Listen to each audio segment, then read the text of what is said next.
Good, okay. Yes. All right.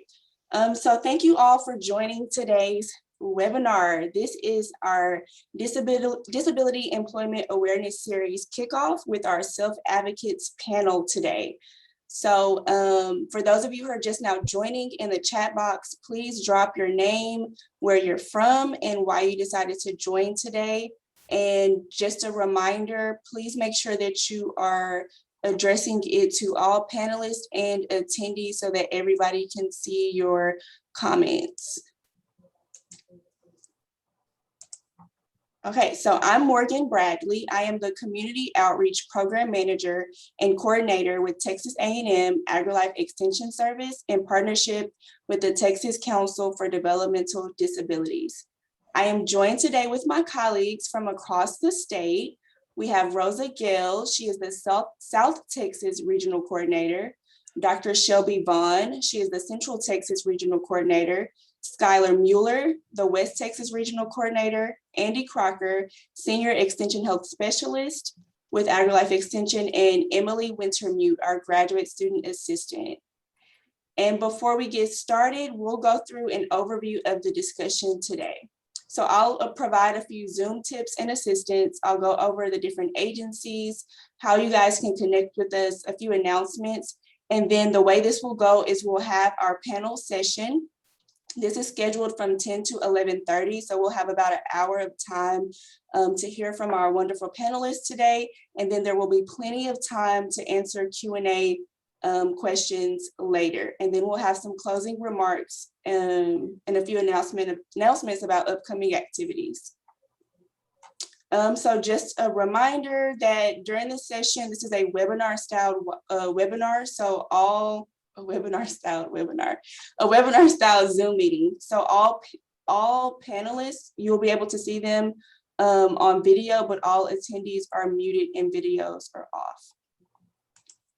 All right, so the Texas Council for Developmental Disabilities, or TCDD, is a statewide governor-appointed board that is the only entity in state government solely focused on the needs and interests of individuals with developmental disabilities and their families. TCDD is mandated to provide input on state policy initiatives, build communities through statewide grant projects, and educate and inform the public and leaders on developmental disability issues. Texas A&M AgriLife Extension Service is the outreach and community education arm of the Texas A&M system. For its more than 100-year history, Texas A&M AgriLife Extension has worked to help Texans better their lives with practical, applicable learning through a statewide network of professional educators, trained volunteers, a presence in all 254 counties, and the campuses of Texas A&M University and Prairie View A&M University. When we're done here today, I'm glad to follow up with you to talk more about both agencies and how they work to serve the people of Texas. And links were dropped for both of those agencies in the chat. So in 2019, TCDD partnered with AgriLife Extension to create the Regional Connection of Regional Coordinators with a mission to help Texans with intellectual and developmental disabilities. There are currently regional coordinators throughout the state that you can connect with, and a link to connect with your specific regional coordinator has been dropped in the chat as well. All right, so just a few Zoom tips I'll just say out loud. So again, all attendees' cameras and microphones are off, but you can continue to talk with all the panelists and attendees by chatting in the chat box. There is also a Q&A box on your screen or at the bottom of your screen.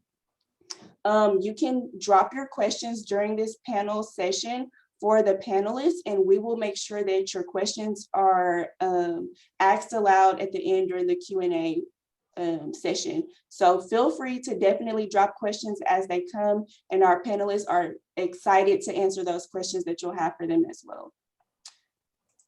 All right, so co-moderating this event with me today is the South Texas Regional Coordinator, Ms. Rosa Guel. Rosa Guel has been working closely on the topic of disability employment awareness with our community partners of the Rio Grande Valley. After participating in several in several disability employment related events throughout the year and attending several employment coalition meetings, Rosa launched the Disability Employment Awareness Series that will feature the panel session today and another session on Thursday that will feature employers, followed by some educational series this summer. We'll chat with you guys at the end of the session about those. Rosa will now introduce each of the panelists before we get started. Okay, good morning and hello, and thank you for all of you for joining us in this important event. It is with great pleasure to introduce our panelists today. We're going to start with Jessie Garza. As a disability advocate and a proud member of the National Federation of the Blind for over 6 years, Jessie is a person with a visual disability who is employed as a researcher with the University of Texas in the Rio Grande Valley.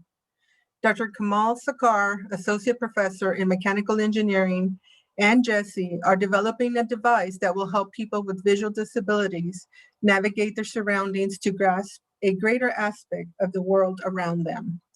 Jessie is a graduate of South Texas College in McAllen, Texas, with a bachelor's degree in organizational leadership and an associate's degree in business management. During the pursuit of his educational goals, helped him realize the importance of accessibility to the employment world. His future plans are to develop a transportation system that will help link individuals with disabilities in the Rio Grande Valley to opportunities for employment. Next, we have Kyle Cox.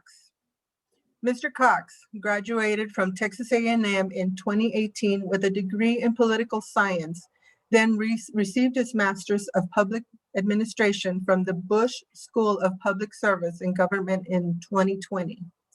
Born in El Paso, Texas, with Duchenne muscular dystrophy, a progressive muscle disorder that is the leading fatal genetic disorder in children, Kyle has learned to navigate a world not designed for people with disabilities.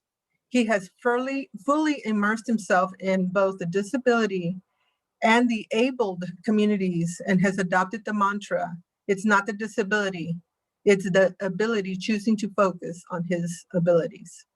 While at Texas A&M, Kyle was involved in numerous campus organizations, including the Diversity Commission, the Beta Upsilon Chi Christian Fraternity, Aggie Adaptive Sports, the Bush School Ambassadors Council, the Symphonic Band, and the Hula Baloo Pep Band.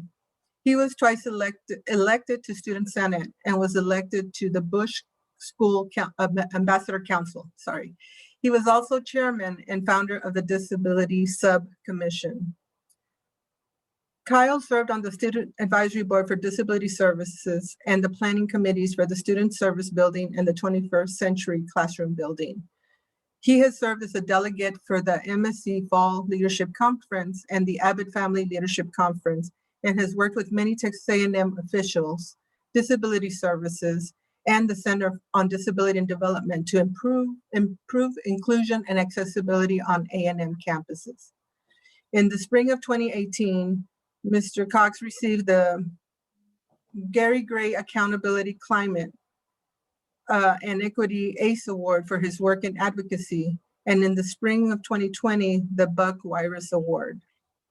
Upon graduation, Kyle chose to remain in Aggieland and launch his own consulting company, Cox Consultants, which offers policy consulting and analytics to businesses and agencies.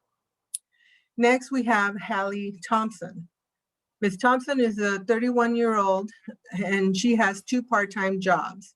She has worked at the Southwest Montessori School in Amarillo, Texas for 15 years. In 2019, she began work as a rehab technician at the Turn Center in Amarillo. She also volunteers in her church's nursery. Hallie went to Canyon High School where she was the manager of the volleyball team. She completed the Where the Learning Continues program at West Texas A&M University in 2012. She has worked as a special manager for the West Texas A&M volleyball team for 11 years. Hallie has 1 brother, Justin. He and his wife, Monica, have made her the very proud aunt of 1 niece, Ella, who is 5 years old, and one nephew, Weston, who is 2.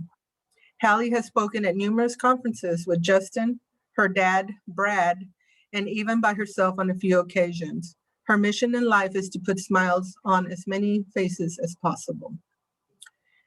Next, we have Eric Shahid. Mr. Shahid was born with a rare condition that led him being labeled as developmentally disabled. With this label came many limitations. Eric was told that he would never go to college, drive, have a career, and much more. Through the support and advocacy of family, friends, and his community, Eric has been able to accomplish all of these things and more. Eric is a certified direct support professional and graduate of Texas A&M University's PATHS program. Afterwards, Eric became the CEO and founder of the Shaheed Center for Ability and Development. His mission is to support people who feel hopeless and lost because of their disabilities. The Shaheed Center has partnered with a number of community agencies to bring education, resources, and implementable plans to people with developmental and physical disabilities, along with their family members and advocates. Eric is also a council member for the Texas Council for Developmental Disabilities. So with that, I would like to thank you, the panelists, for taking part in helping us bring awareness about the employment world for individuals with disabilities through your experiences, your expertise, and knowledge. We will start with asking questions to each one of you and take a few minutes to share your story. First, we will start with Kyle. Kyle, are you okay? Hi, Kyle. Can you tell us about your current role and how did you get this to this role, and what process did you take in seeking employment opportunities? Yeah, certainly. So my process was a little bit different than probably most people. When I graduated from Texas A&M, I immediately started in the family business because my family needed a lot of help with the business. And so my role just kind of expanded and expanded in that business as I needed help. But I also started my own consulting company. And so while I work for my family business, I'm in the process of getting my consulting company up and running. And so that had quite a process of finding clients. And so one of the things that has really helped me is I just get out there and network. I join an organization such as the College Station A&M Club and just meet with many influential people that can really help get my business going.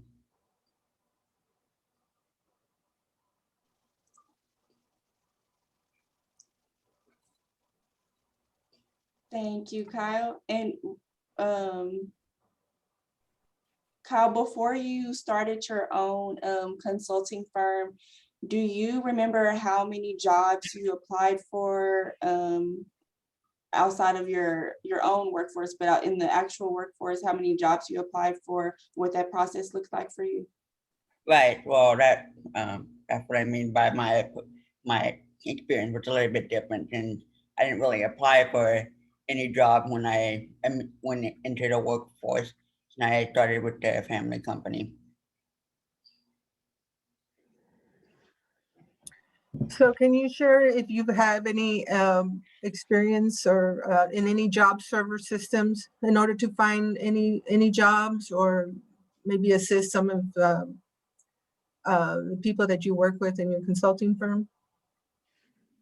Yes, so I didn't use any job service system, but I did have some experience with Texas Workforce Solutions, and really they just help figure out what accommodations I needed. For example, when my old hearing aid gave out, they helped me to get new hearing aids so I would be able to work. Thank you. Can you share with us any accommodations that you feel would be comfortable in applying for jobs, or is that part of your consulting firm? What kind of accommodations are provided for, like in the application process, or?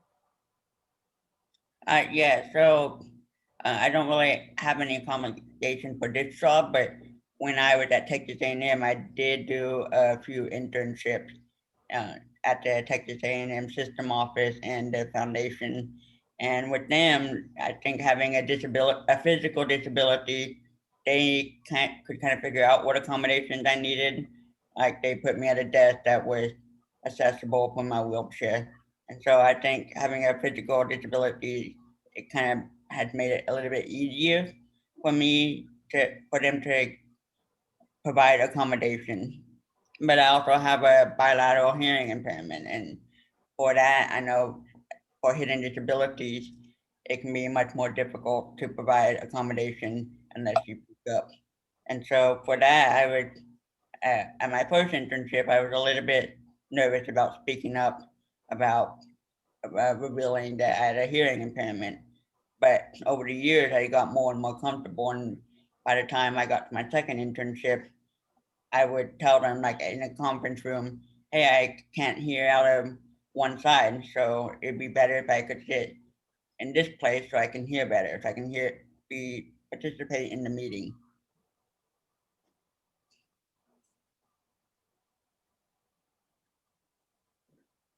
Thanks, Kyle.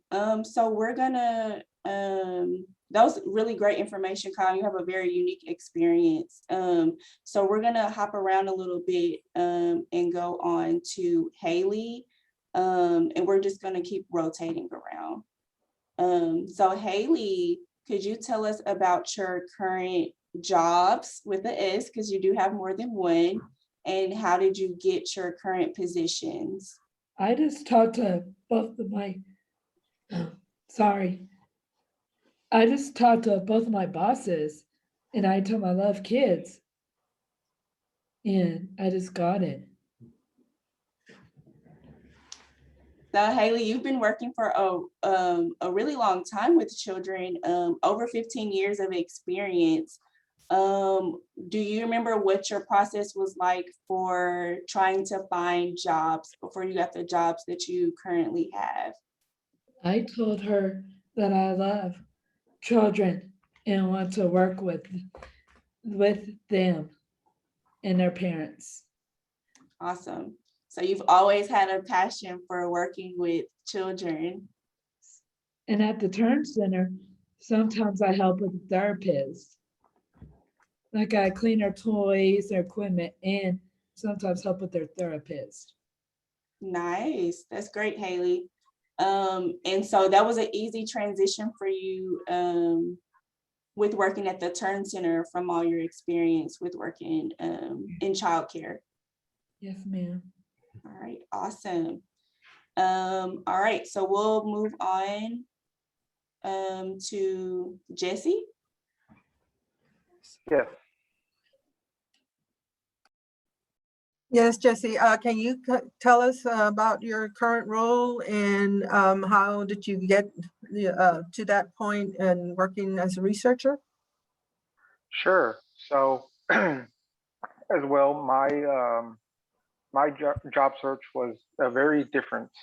Actually, Dr. Sarkar from the University of Texas at RGV actually came to one of our National Federation of the Blind monthly meetings and basically, gave a brief description of the piece of technology that he wanted to help develop.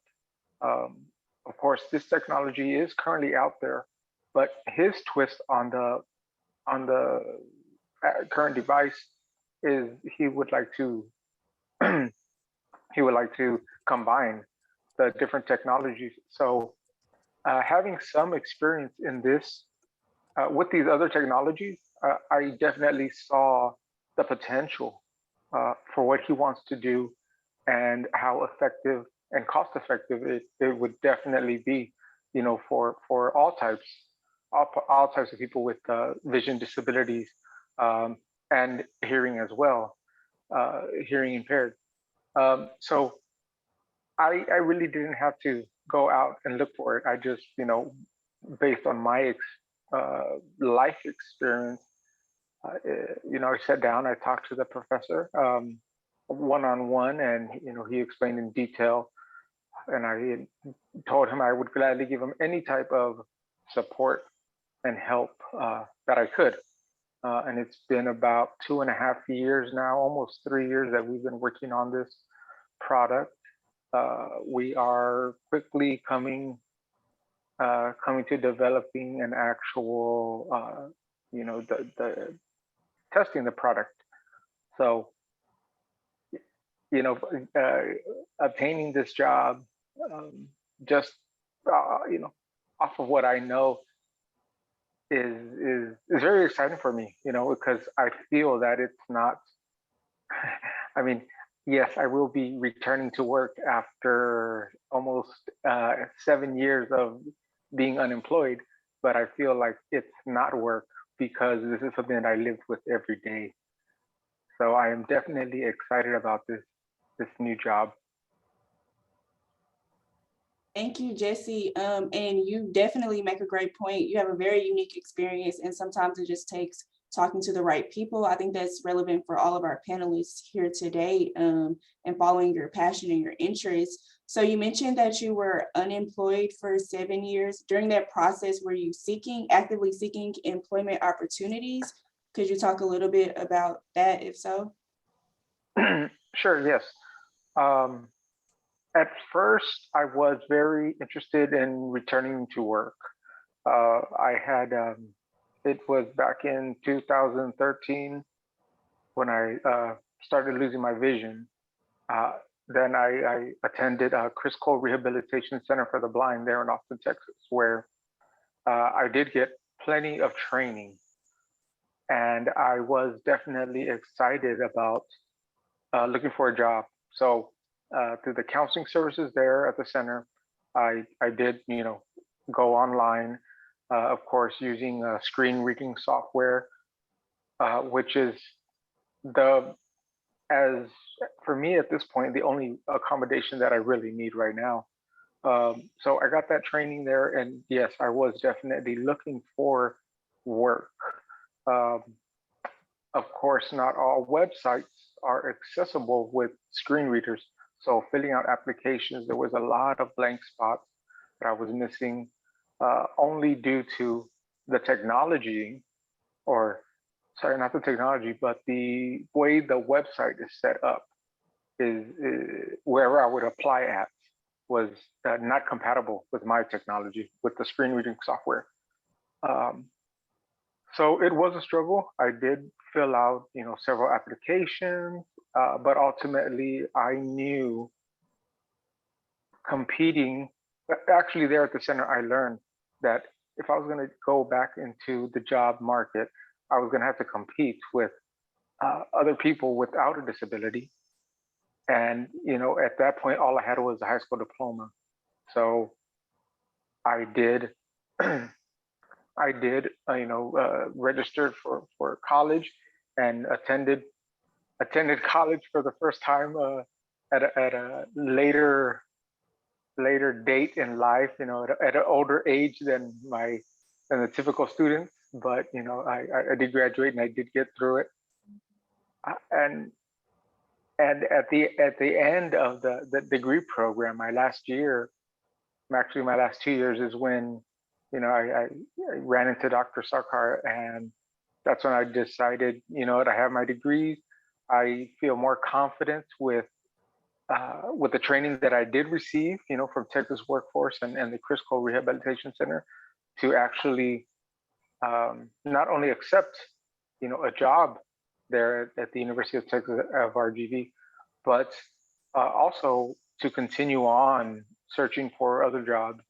And that is my next step, even though I do officially start my new job here in a couple of weeks.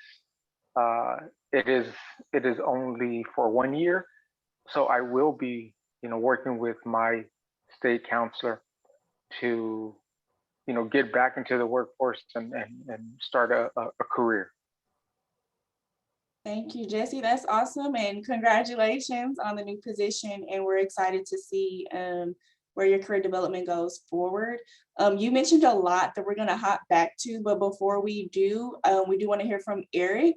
So Eric, are you able to tell us about your current role? So your current position you have with the center that you started, and how did you get to the point of developing the Shaheed Center?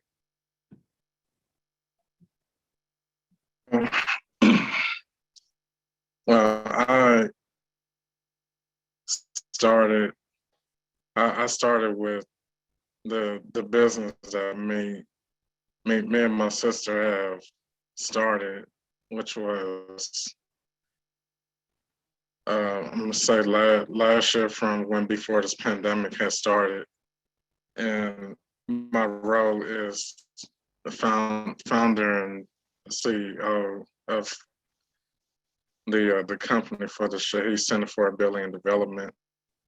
And the purpose of the company is to identify for those that have been labeled as disabled and don't know what their abilities are.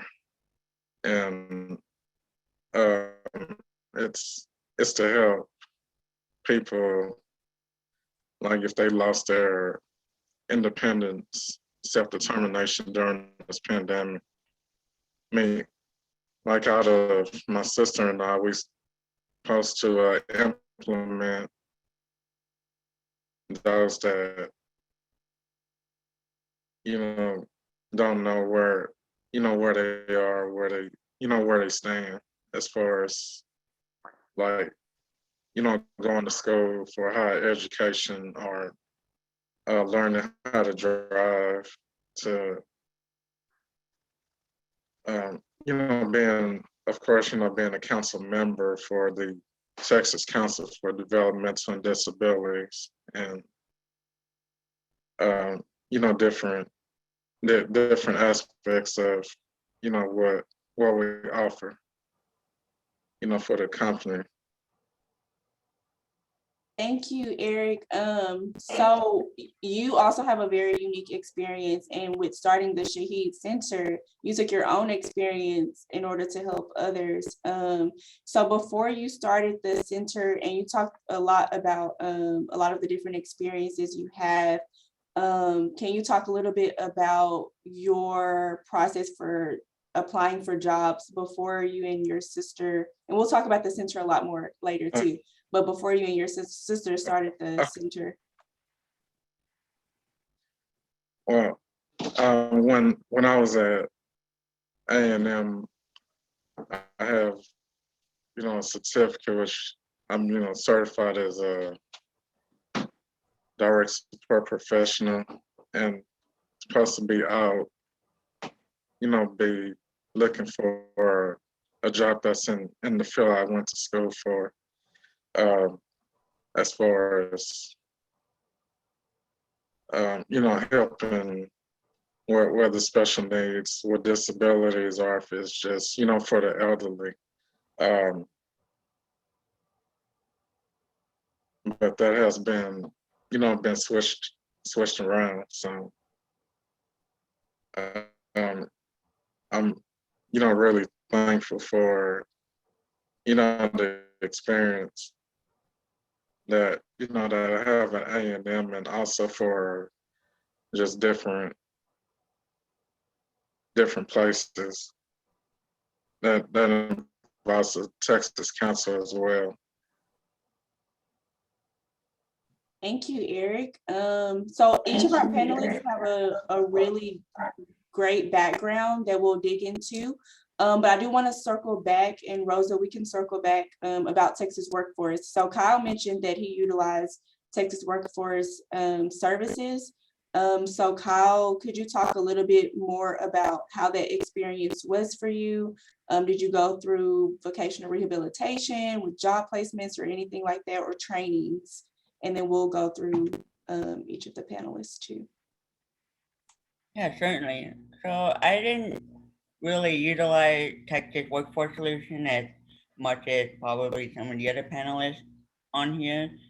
The main thing I really used them for was when I needed, for example, a hearing aid, just minimal services that they might be able to help me pay for. But other than that, I didn't really utilize Texas Workforce Solutions. I think you bring up a great point. Texas Workforce Solutions is for quite a lot, and they really do help with all aspects of workforce. So that includes helping with training, job placement, accommodations, assistive devices, transportation, and more. We'll go to Haley.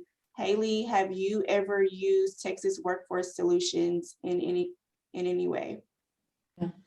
No, I haven't. Okay. And then we'll hop back to Jesse. Have you ever used Texas Workforce Solutions? Yes, I have. I currently am using Texas Workforce right now. I do have a counselor, and yes, I do use it for not everything, but if there's something that I can't figure out, I do ask for help. I do talk to people. I do try to use the services and find out the services that are out there that I had no idea about. So I do would talk to my counselor and investigate anything and everything that I can take advantage of as far as the services are concerned. Thank you, Jesse. And Eric, have you ever used Texas Workforce Solutions?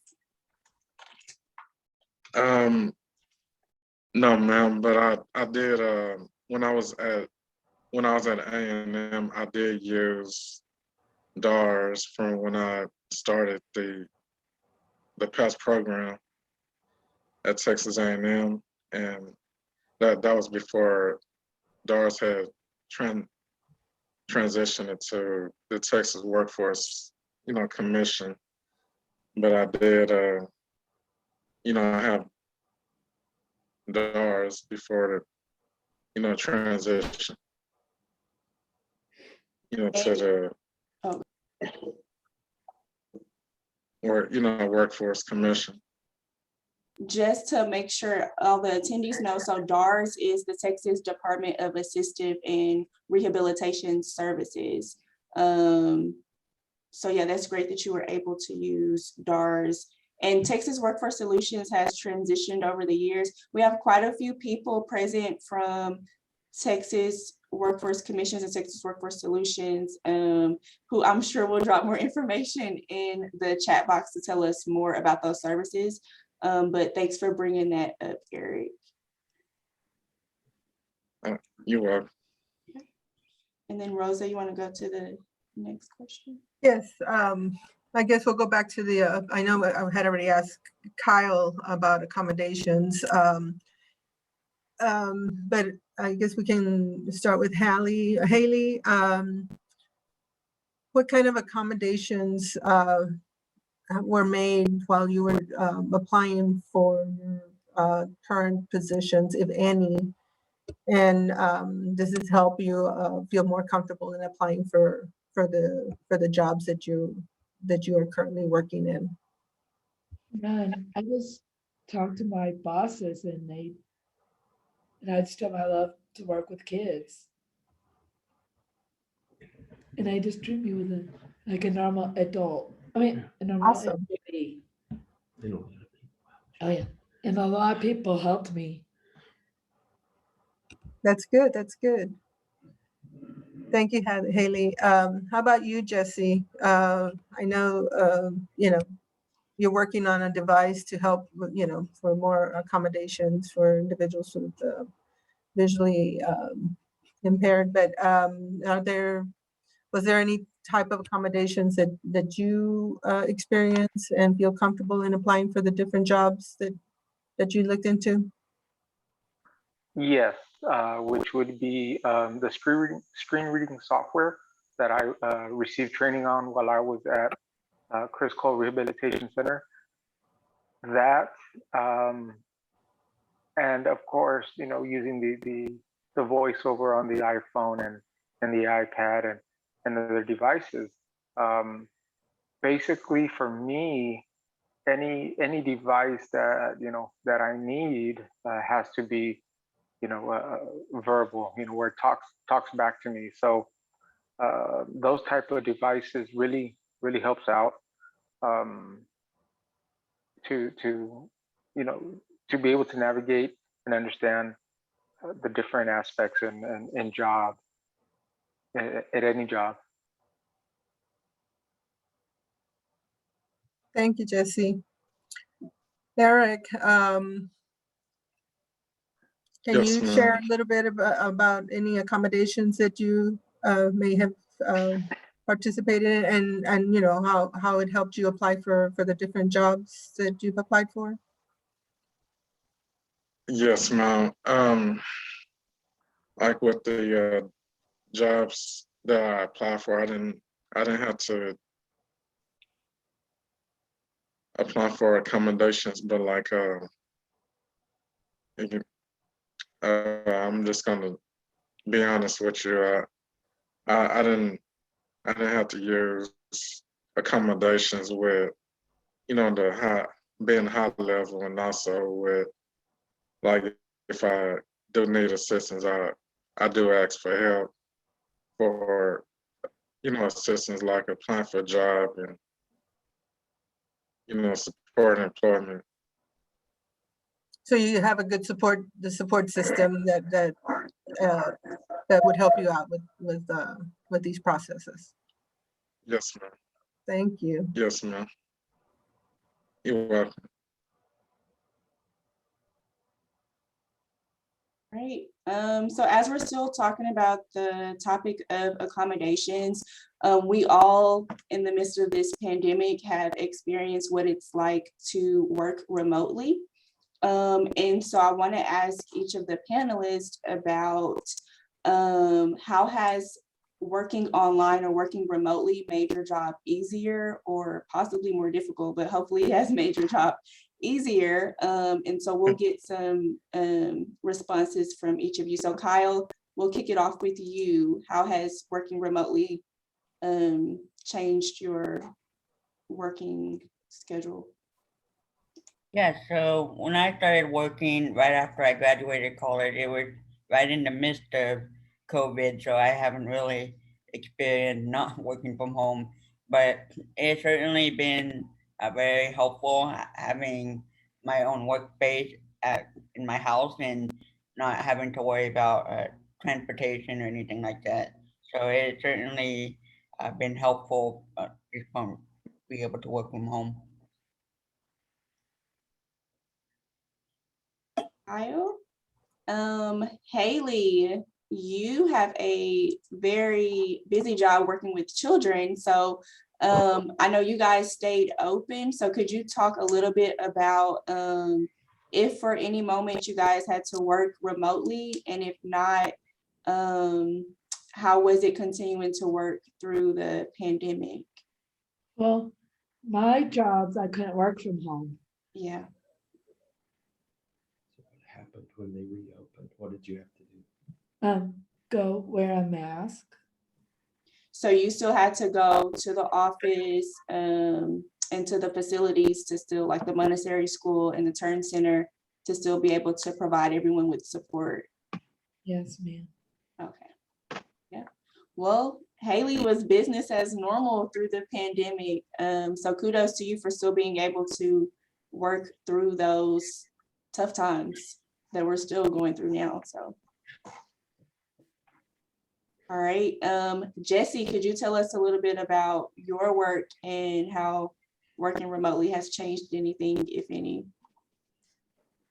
Yeah, for me, it was extremely easy to work from home, since the first part of my job was basically doing the research, right? So I had a list of different activities that I had to perform. So it was just, writing writing paperwork on my life experience, really. So working from home was great. It was easy for me. If I didn't feel like working, in the morning, I could sleep in and, you know, do it at 2, 3 in the morning, you know, or you know, different times, you know. So there was no 8 to 5. There was none of that. You know, I didn't have to uh, get up and you know, find transportation. So and of course, the greatest thing of all, I got to work in my pajamas all day long. So I I had a great time during COVID. Thank you, Jesse. Your flexible work schedule is a great point, and I think we're really watching the workforce change with what is the normal working hours. So thanks for bringing that up. Eric, you have been working remotely for this past year as well. So how has working remotely changed with what you all are doing with the Shaheed Center? Well, ever since the pandemic has started, I've been remotely working from home, and didn't I didn't really have you know, the issue of, you know, taking responsibility, you know, what to do, and you know, how to get certain things done. Uh, I didn't I didn't really have any trouble during this pandemic. I mean, I I know, you know, working from home is, you know, a lot more easier to, you know, move around, especially if you know, if you're at home, you don't have nowhere to go, or you know, you don't have to go to an office, like a nearby office. It's, you know, a reliever. I'm gonna put it that way. Is uh, my my hours, or the hours that I have, remain the same, and it, you know, it hasn't really changed during this pandemic, and it's, you know, I have no complaints on, or you know, working from home is, you know, to sit back and just be comfortable, to, you know, to relax during, you know, while we're still in this pandemic. Thank you, Eric. Eric brings up a lot of great points with making the work environment comfortable. I know a couple of panelists have mentioned transportation, and so not having to worry about the transportation barriers and obstacles with having to travel to and from work are good points too. So thanks you guys on that. So we'll move on to our next question. I'd like to start with Kyle. Can you provide a little bit more information about your higher education? I know you have your master's, and can you share a little bit of your experience through the master's program, and how did that help prepare you for your employment or your current consulting firm? Yeah, certainly. So my whole goal is to advocate for people with disabilities, and so I went to receive my master's so I could focus on policy and learn how to analyze policy and make changes to help people with disabilities. But it wasn't just the higher education that really helped me, but really just the experience. Like I mentioned, I was involved in many activities, and so that just really taught me how to network and how to build connection, how to build relationships. And so it wasn't only just the knowledge that I gained from attending the Bush School, but also the experiences at Well that really prepared me for the work field. So those were just two areas that really helped me when attending college. Thank you, Kyle. Okay, Haley, I know you completed a certification program. Can you talk to us about that program, and also how that helped you prepare for your current jobs, because since you have two jobs? Can you share a little bit about that? Well, in college, I graduated in 4 years. Like I got to walk down down the aisle, not the aisle, across the stage. And then I've been helping, and in high school I helped with volleyball and cheerleading. And that gets me more comfortable being around people. Oh, good. So I'm busy. Yes, you are. Yes, you are. But that help you also, to work with the children that you work with as well, right? Yes, ma'am. Mhm. Thank you. Jesse, can you share a little bit? I know that you've already shared about your degree, and but what is it about the program that helped you prepare for your employment?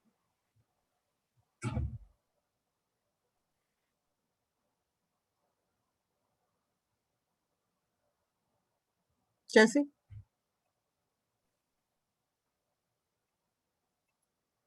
There we go. Can you hear me now? Yes, we can hear you. Okay. Okay. I'm sorry. What was the question again? Yeah, I know you had already talked a little bit about your education, higher education, but can you talk about that program? And I know that you realized some goals and expanding some accessibility through like special transportation for employment opportunities and stuff like that. But can you share a little bit more about that? Sure, sure. So I graduated high school. I don't want to say the year, but after high school, I went into the workforce. So I have 16 years of customer service experience.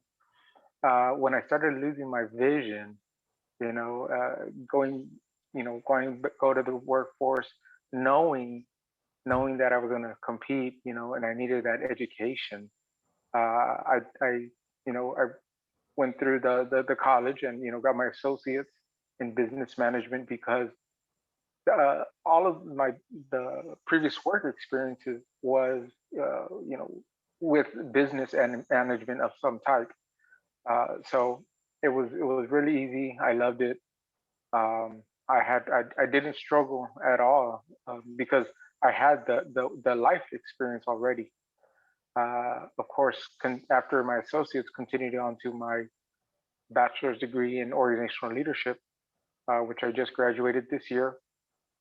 And uh, you know, one thing that I realized while I was in school, uh, for me, and then of course the other students that I came across in the disability office was transportation. So that is what I'm currently working on right now is creating a transportation system here in the Rio Grande Valley. Some cities do have it. It is uh, honestly kind of not really functional. No, I don't want to say functional, but it takes you where you don't want to go. I don't know if everybody understands that. So the paratransit system is not very accessible. There are several companies, but like I said, they are just limited to one part of the city, or there's only to one part of the county. So it's very difficult. But yeah, that's my plan, is to extend it, from one end of the valley from Rio Grande City all the way to the other, to South Padre Island, at a very cost affordable price. And I know other cities have it as well. So that's basically what I'm basing it off of. I know Austin and San Antonio and Corpus, they all have their paratransit systems. Like I said, we do have one or two here, but uh, everything can be improved. And I feel that the person with the ability should lead this project, because only I know what I, as a person with disability, need. So that's one thing that I do, is advocate for not only me, but others with disabilities as well. Thank you, Jesse. Thank you. Eric, can you Yes, share? ma'am. Can you share a little bit about your higher education with A&M PATHS program and how that experience helped you Yes. prepare for your program, for your employment? Yes, ma'am. When I first started going to the PASS program, I started with the summer program called Bridge to Career, and that's part of the PASS program. So when I did that, then that's when I, went to the PASS program, and the PASS program is a post-secondary program that's at Texas A&M under Dr. Zen and Dr. Orsag. And when it was my first time going there, I pretty much knew what to expect.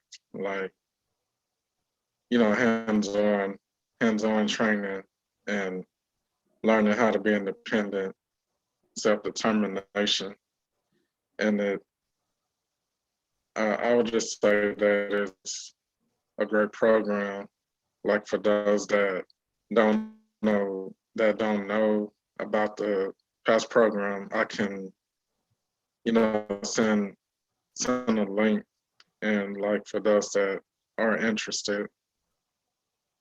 But from my experience, when I graduated from the past program, I was pretty much happy to receive a certification that I can use, like whether working for someone, or I can start a business on my own. And that's pretty much all that I have done from the past program at A&M. Thanks, Eric. Someone's going to drop a link for the PATHS program in the chat box. So the PATHS program is a certificate program offered by Texas A&M University here in College Station, and it's designed to be a 2-year program that prepares students to become direct support professionals, paraprofessionals, or childcare professionals. So a link was just dropped about that, but I do want to highlight the fact that each of the panelists are highly educated and have some really great backgrounds. You have Eric, who completed the PATHS program with Texas A&M. Haley completed her program with West Texas A&M. Kyle has a bachelor's degree and master's degree from Texas A&M. We're Texas A&M heavy here. And then Jesse attended South Texas College, and then is also working with UT Rio Grande Valley. So higher education is obviously extremely important to the panelists. And I'm glad that y'all all spoke about how that really prepared you guys for the workforce. So thanks, y'all. So we will move along to our next question. And if y'all have more questions about any of the programs that they participated in, please don't hesitate to ask, and we'll provide more links later and with our follow-up email. And so one more question about all of their great experience. All of the participants are highly involved with board memberships and council memberships and things like that, while either in school or present day. So I do want to get a few responses about how participating in boards or councils has helped your professional development. So Kyle, we'll start with you. How has participating in boards or councils helped you out?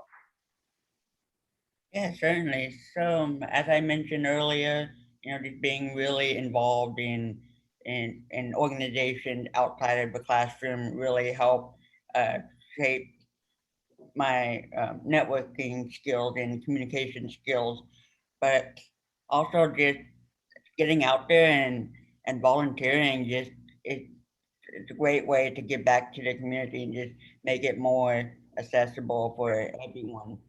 And one of the things that I'm working on right now is starting something called the Brazos Valley Disability Coalition, which is a coalition of experts in the disability community that will come together to share knowledge and resources and really strive to get out there and make the community better for all people with disabilities to be able to participate. Thank you, Kyle, for being ambitious and highly involved in the community here in Brazos Valley. Haley, could you talk about your involvement with any boards or even just your involvement with the things that your dad has at the Turn Center and how that has helped you out? Just talking to new people and parents and the kids and just talking to new people. Great point, Haley. So networking is very important. Haley is highly involved with her community and different community partners. So that's great, Haley, that you're continuing to stay involved. We'll go to Jesse. Jesse is a member of the National Federation of the Blind. And Jesse, could you talk about that or any other leadership positions that you have that have helped with your professional development? Sure. Well, when I was in college, I was a part of 4 honor societies.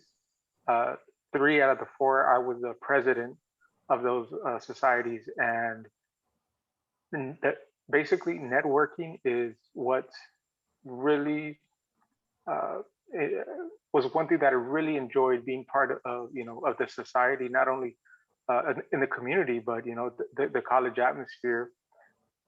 So, doing that volunteer work, networking with the people really got me involved with meeting and joining other organizations and groups.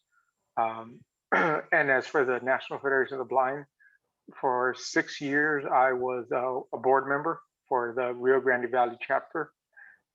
This year, currently, I did step down from my position, to pursue other goals. And one thing that I've done since, I'm still a member of the organization, but no longer a board member. But now I am also creating my own support group, my own blind support group.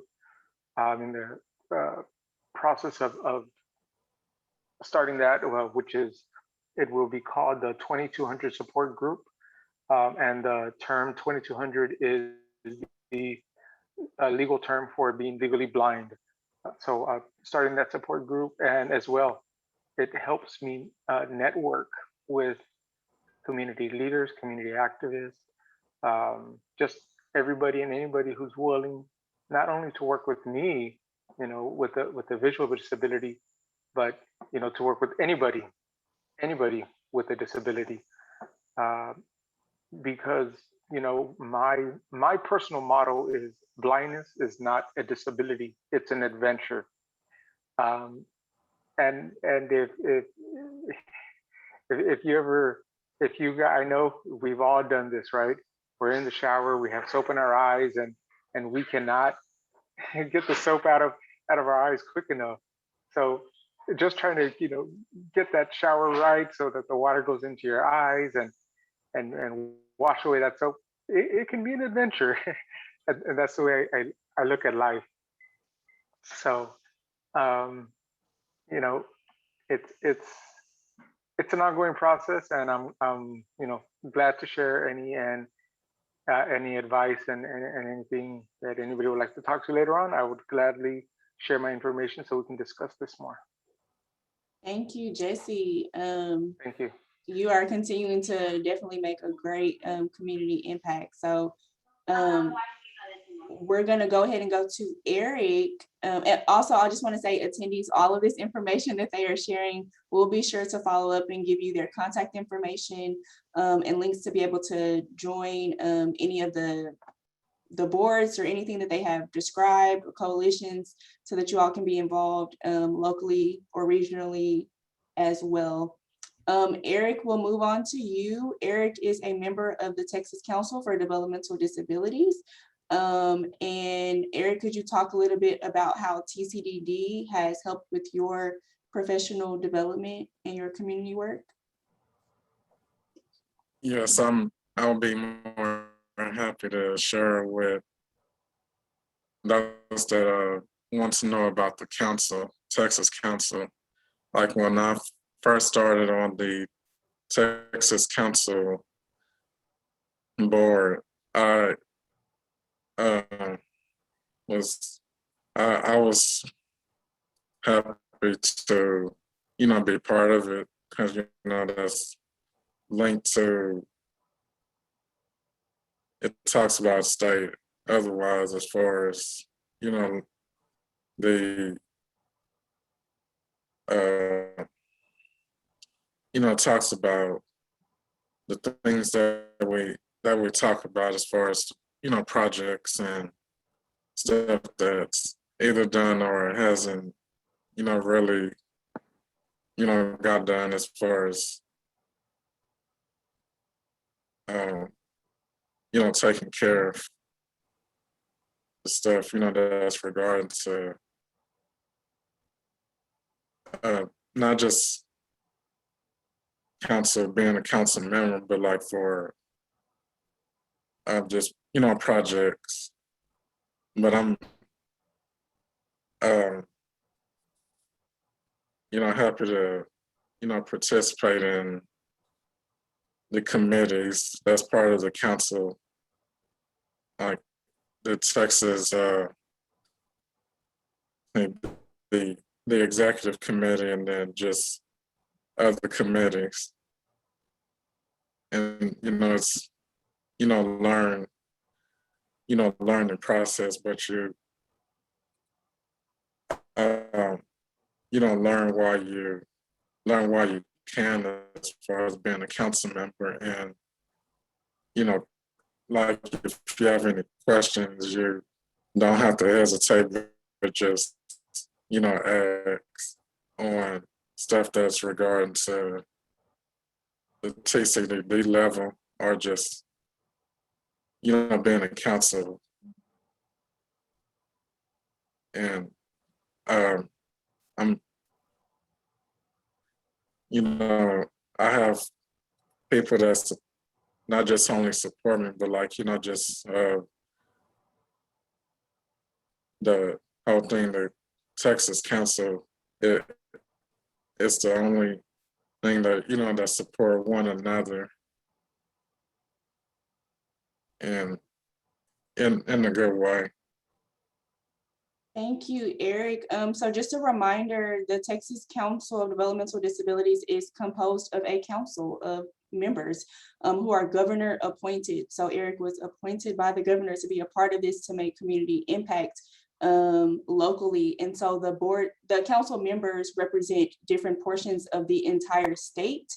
And they are really heavily involved with decision-making of what the council will focus on for their 5-year state plan, and which disability issues will be highlighted and addressed. So Eric is highly involved, as he mentioned, in the executive committee.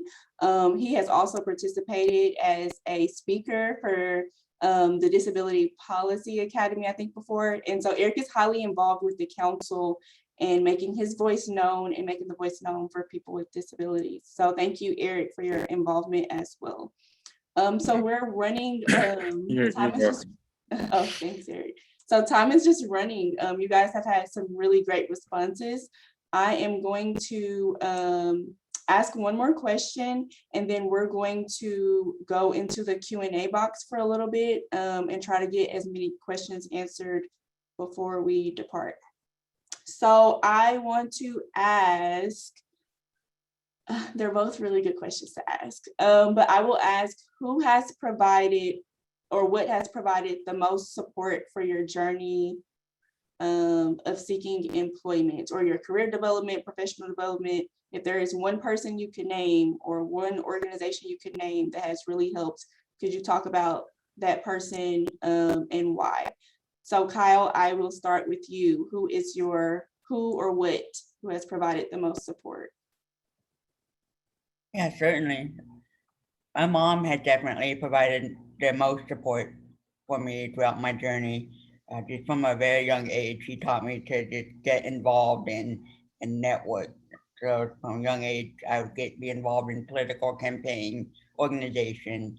But really, she also taught me just to volunteer, just because we all have something to give back. But also just in my career development, she's really helped me out.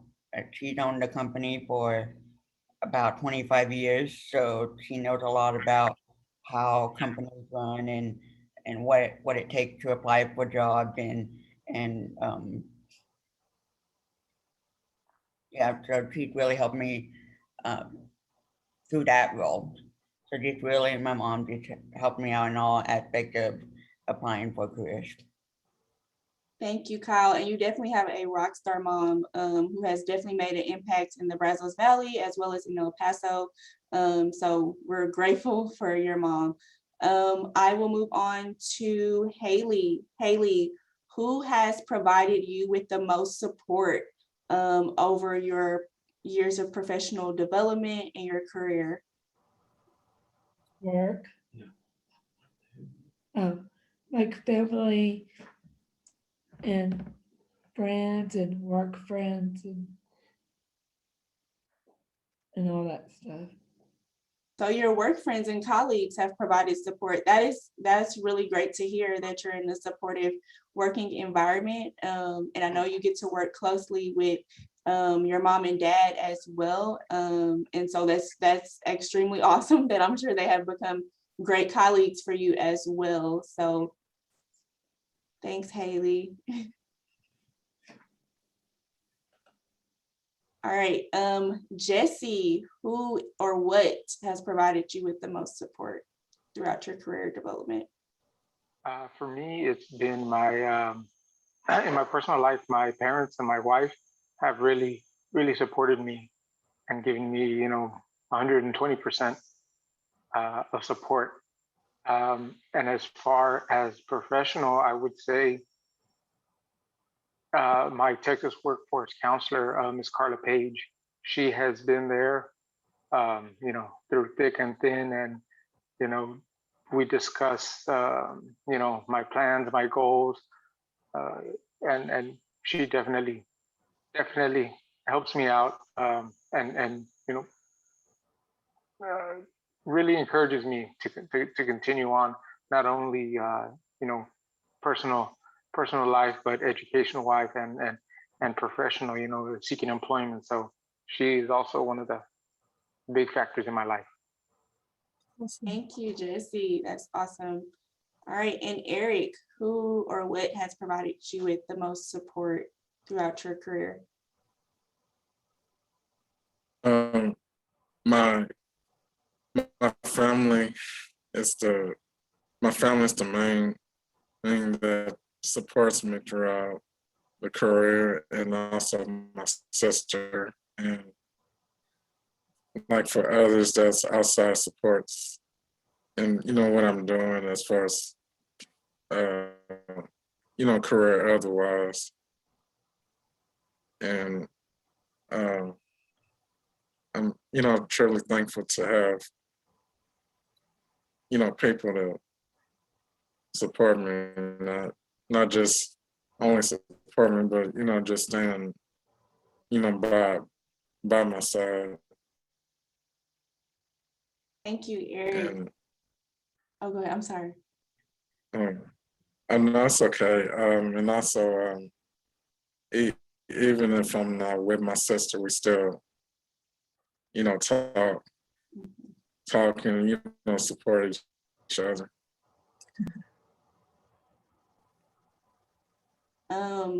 Thanks for highlighting that. I am glad to hear that each of you have someone in your personal life or in your professional life that is able to provide that ongoing support.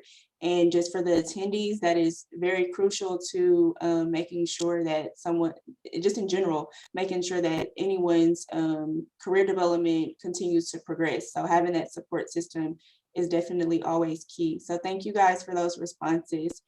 So we have quite a few questions from the Q&A, and we've had a lot of questions in the chat. We're going to take just the next 15 minutes or so to try to go through some of those.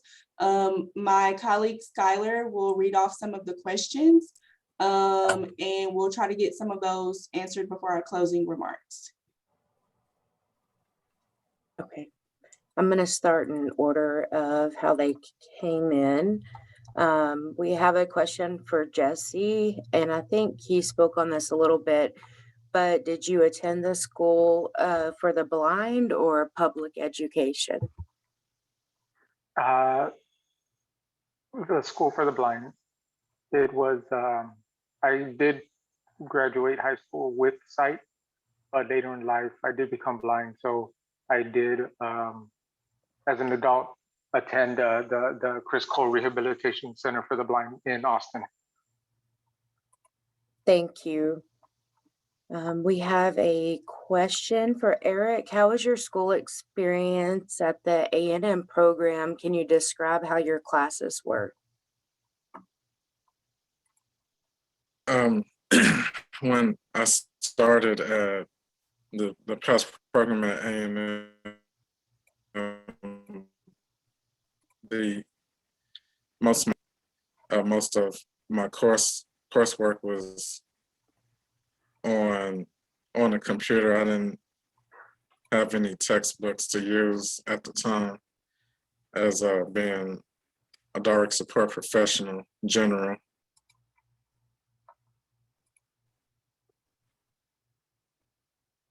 And that's about it. Thank you, Eric. Haley You're welcome. answered a little bit on this one, but if any other panelists have experience, somebody in the Q&A asked if any of the panelists tried to get a job when they were in high school. If so, how was the process of communicating their disability to their employer or maybe potential employer during the hiring process?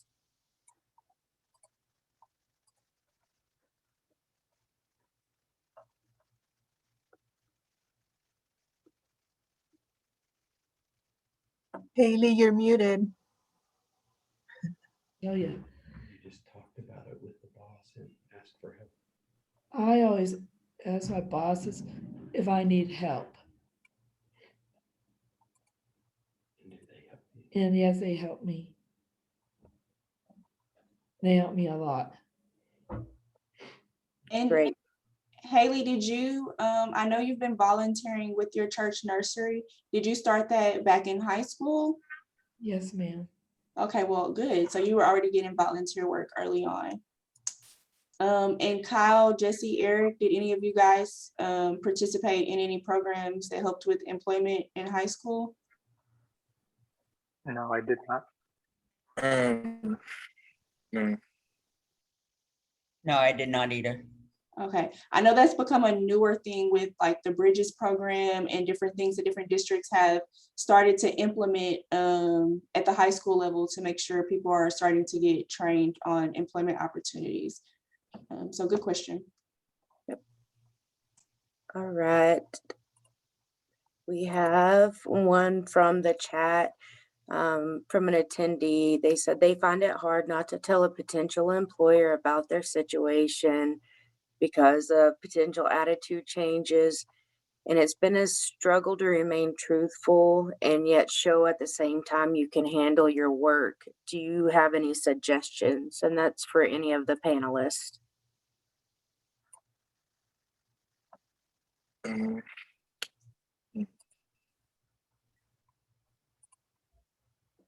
Eric, were you responding? Yeah. It all depends what kind of Yeah. work and that person is doing. It the attitude changes varies in what what you do, like, and whether it's in person or not in person. But I think the attitude attitude changes with, like, if you're doing the work, if you, if you can handle it, or if you, can't handle it on the job, it, all varies. It's okay to be different. Even you're working, if you need help, just ask for help. Great points, Eric and Haley. Thank y'all. Kyle or Jesse, do y'all have any recommendations? Sure, I do. For me, since I have a visual disability, it's a bit different, right? So it's obvious, but I, no matter what the situation for me, whether it's work or volunteer work, I tell them, look, this is my disability, but no matter what, let me attempt to do the job, and if I know what I can and can't do, and if I can't do it, then I'll go ahead and proceed. And if you by any chance see that I'm struggling, and even though I tell you I can, feel free to tell me that I can't do it, or I need to change jobs, but do not treat me different from anybody else. Um, that's what I personally do, and then if that applies to anybody else, I hope that's great, and you can take that advice. Morgan, can you repeat the question again? I did not hear it. Skylar? Sure, let me get back down there. I'm on a Word document.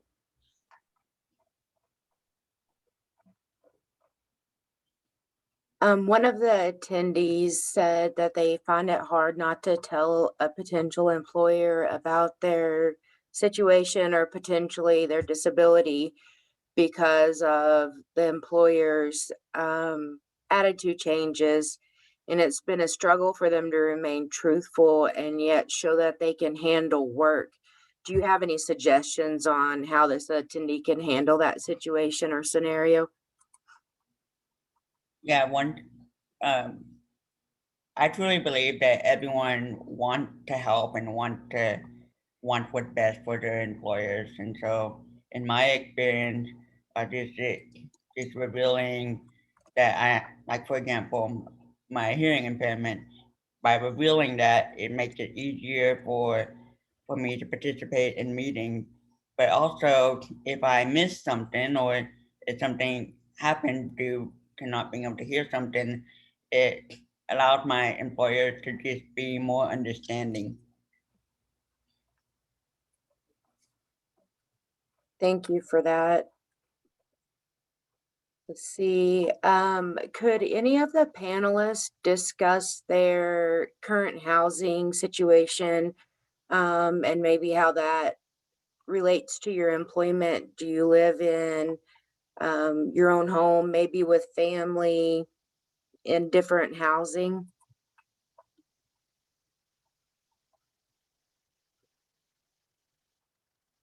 I currently live with my wife in our own home that we've owned now for about 10 years. Thank you. I live at home and my dad's my Uber. Thank you, Haley. I've heard y'all have great conversations on the way to work. Oh, he's my Uber. Once I'm off somebody else. Thank you for sharing. Any other panelists? Yeah, I live at home with my parents, who are also my caregivers.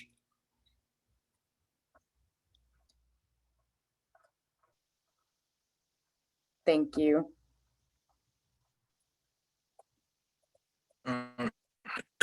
I live at home with family, and I'm not living on my own, but I'm living with family. Thank you, Eric. You are. How are we on time? More questions, Morgan and Rosa? We have time for one more question and then we'll go to the closing remarks. Okay. We'll skip to kind of a different one down here. How did the panelists maintain relationships, friendships during the pandemic? Whether that be obviously work related, maybe with your work colleagues and friends. Facebook, Zoom, and I call people. In Skype. Thank you, Haley.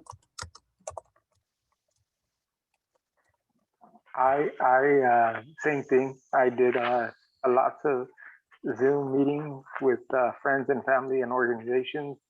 And basically I treated COVID, like any other time of the year where if I didn't want to see friends and family, I didn't have to.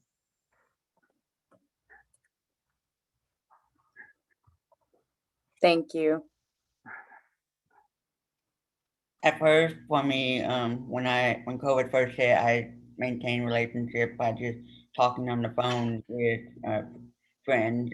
Obviously, I lived with family, so that wasn't an issue there. But as things began to open up, I began to get out and meet with friends and family again.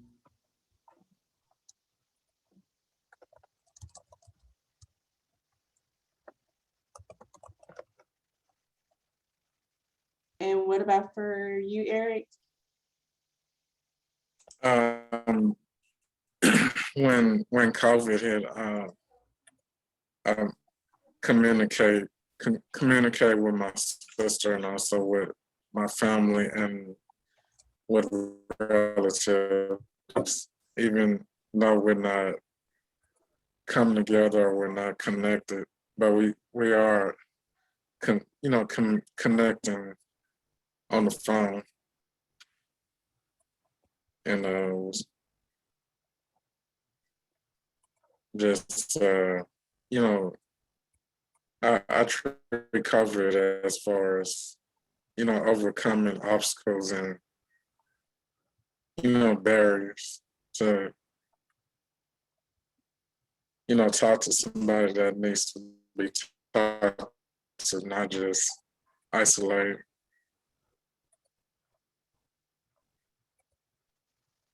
Right. I have to say that Jesse's response about choosing when to talk to peers and family is hilarious, and that Haley has her personal Uber driver is also awesome. I just want to say thank you to each of the panelists today. You guys have definitely provided us with a lot of great insight on your day-to-day, your career development, and provided a lot of great resources and responses to the attendees. A lot of people are service providers, self-advocates here, different organization members and things like that. And you guys definitely have provided a lot of great information for people across the state. So thank you guys.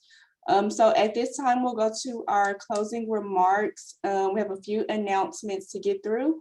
And then if you guys have any remaining questions, still feel free to put them in the chat box. And a lot of information will be provided via email when I send out all of the recordings and links to the PowerPoint and all of that. Okay. Thank you, Shelby, for pulling up the PowerPoint. Okay, so I just wanted to put on your radar, next month on July 15th will be the next Disability Policy Academy hosted by TCDD, called A Capital Recap, Disability Policy in the 87th Texas Legislature. So to find out more information on that, a link has been dropped in the chat box, and a link will be provided to you guys with the follow-up documents. Okay, and then this past spring, TCDD asked people with disabilities and their family members how the COVID-19 pandemic was impacting their lives 1 year after initial state shutdowns.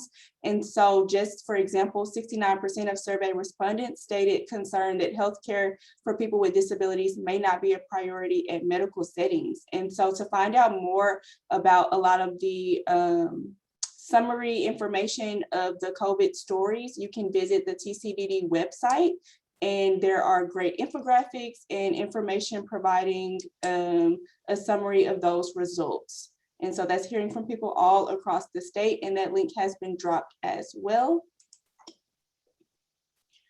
Okay, and then, so as I stated to you guys at the beginning, this is the kickoff event of the Disability Employment Awareness Series. This was the first panel series, and this coming Thursday is the next panel series that will feature employers who specifically hire people with disabilities.